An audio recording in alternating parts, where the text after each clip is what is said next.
The Legend of Heroes Trails Through Daybreak may be the 11th title in the Trails series, but Falcom isn't resting on their laurels.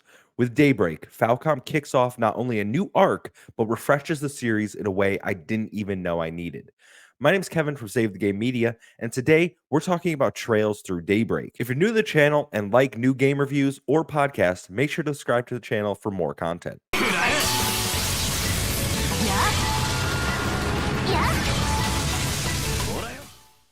With Daybreak, we're introduced to not only a whole new cast of characters, but a whole new land. The end of Trails into Reverie teased the next arc would take place in Calvard, a land we've met characters from and had references to since the original Sky games, but we have finally arrived. Meet Van Arkride of Arkride Solutions. Van is what is known as a Spriggan. Basically, he's a problem solver for hire. Van is much different than the protagonist we've seen previously because he isn't just starting out. At 24 years old, he is our oldest protagonist yet, and he's been at this for years. He has established connections and knows about this world and the people in it, the good and the bad. One of the best characteristics of Van is he understands things aren't black and white and is more than okay operating in an area. That isn't to say he can take jobs for anyone, but having worked for even people like Ouroboros, he is open to it.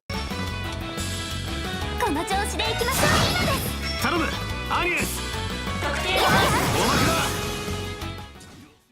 The story sees you hired by a student named Agnes to look for the 8 Oracle devices, devices that can cause tremendous harm to this world. Along the way, you'll gather your party of characters, each with their own unique backstory, with my personal favorites being Judith and Aaron. Daybreak will feel familiar to those who have played Zero or Cold Steel 1.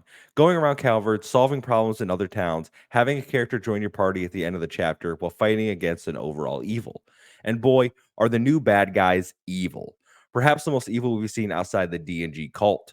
Daybreak addresses one of the main criticisms of Trails, people not dying. The game gets way more violent than you've ever seen with impactful deaths. It really does feel like Falcom set out to address issues from previous games.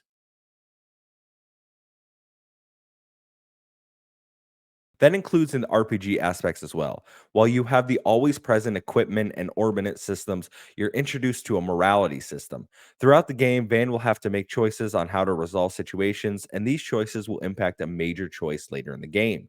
Although the ending of the game is still ultimately the same, this does add some level of replayability. Apart from the story, Falcom have evolved the battle system as well. They've introduced a real-time battle system to work in tandem with the turn-based system.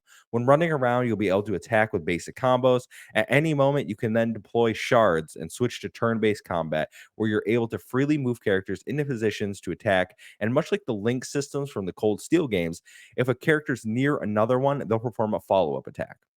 Of course, you have your S crafts and your arts. It's a system that will feel familiar, but like a step forward for fans of the series. Trails Through Daybreak excels in nearly every area: the story, the characters, gameplay, and even the side quests, which I usually skip in Trails games, but here they're absolutely fantastic. With Trails Through Daybreak 2 already announced for early 2025, I can't wait to get back to the Arkwright Solutions team and see what's next. This is an easy recommendation. Hell, I'd say that beyond, this is a must-play JRPG. My review of Trails Through Daybreak. Until next time, I've been Kevin for Save the Game Media. See ya.